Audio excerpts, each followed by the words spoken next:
বসো এবং আমাকে তোমার প্ল্যান বলো। সারবেশ খুশি হয়েছিল বেদিকাকে কিশোরের প্রতি রাখতে দেখে। রবি কুমার অভিনবকে নিজের পাশে ডাকলেন।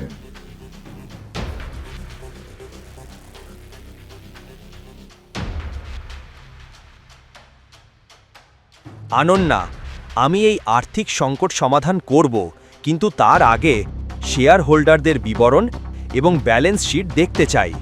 এটা বেশি হচ্ছে। আমরা কিভাবে কোম্পানির বিবরণ একজন অপরিচিতকে দেব? কার্তিক, ল্যাপটপটা আমাকে দাও। অনন্যা, বোকাটার কথা শুনছো? শুধু ল্যাপটপটা দাও কার্তিক।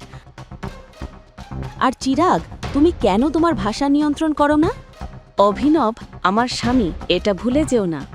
2 বছরের মধ্যে প্রথমবার অভিনব অনন্যাকে আরেকজন পুরুষের সাথে ঝগড়া করতে দেখছে।